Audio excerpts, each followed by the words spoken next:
This is RT International coming to you live from Moscow. I'm Marina Joshi. Welcome to the program. To Syria now. In the Syrian city of Aleppo, government forces are continuing their advance against militants.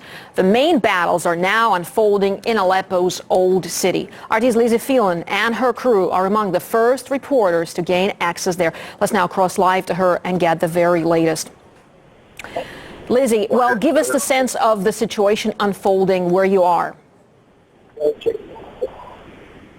I've just returned from the historic old city of Aleppo with the first channel in the Azure neighborhood, one of 3 neighborhoods firmly now under the control of the Syrian army since last night, as rebels have been surrendering and retreating into the south of the old city. There, since this morning, as people in Aleppo have been getting the news that new areas in Aleppo have been retaken by pro-government forces. People have been piling up, queuing up, waiting to see relatives that they say have been trapped inside East Aleppo for the last 4 years. They say they've been unable to see them because rebels, every time their families would try to leave, they would be attacked by those people. Now, we went further. We actually went into this newly retaken area that still isn't open to the public. There we saw civilians evacuating, civilians leaving, gathering up, getting ready to get out of that area. Many of them in need of medical attention, some of them being brought out on stretchers by the Syrian army. And in the streets around still very much not safe. The Syrian army engineers are now in the process of clearing the area from mines and unused weapons. Indeed, we saw many of them dismantled booby traps. We saw buildings filled with unused mortars, rockets and gas cylinders that rebels in Aleppo have been filling with explosives and firing on civilian areas, including particularly relentlessly over the last few days. There's been virtually non-stop shelling of government-held parts of the city, many civilian casualties. Last week we brought you the story of one of those, a 5-year-old boy called Dia, who was suffering from severe brain injuries as a result of rebel attacks last week.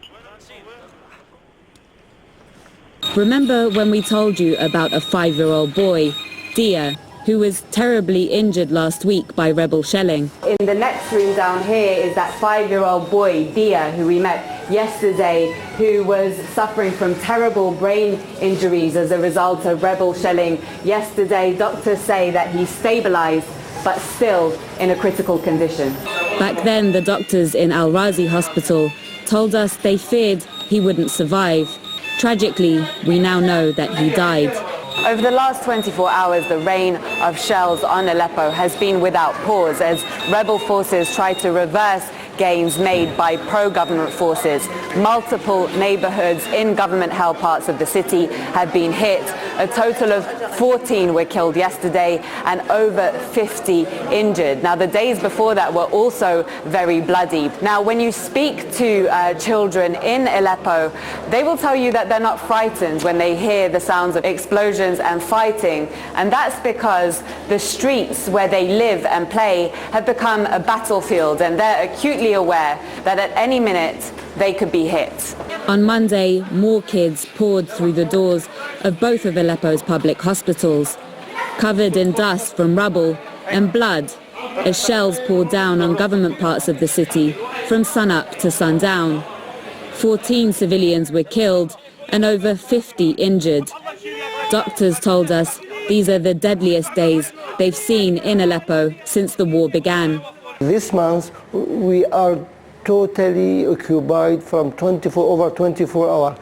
And actually this month is the worst month during this period. Actually it's very bad yesterday. We have about an operative theater, about 15 cases major trauma, 3 of them children amputated. The number of dead threatens to rise, with several of the victims in a critical condition. Meanwhile, mortars, rockets and so-called hell cannons continue to fall randomly on civilian areas as rebels desperately try to survive the fiercest offensive by pro-government forces yet that ultimately threatens to end their 4-year-long presence here. Lizzie Phelan in Aleppo, reporting for RT. However, the mainstream media coverage of children suffering apparently depends on which Aleppo district they are living in. Jeff Monson takes a look. When it comes to the horrors in Syria, Western media shows you kids dying in eastern Aleppo. And what strikes me is we shed tears, but there are no tears here. He doesn't cry once. That little boy is in total shock. And these images are horrible. I feel for the kids. But what they don't show you are the children suffering just miles away in the same city.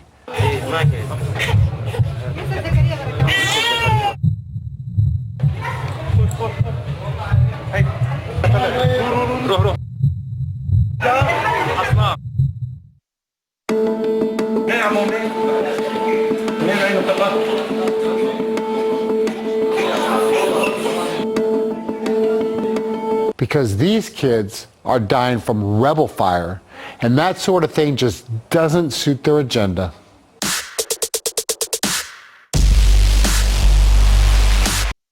Meanwhile,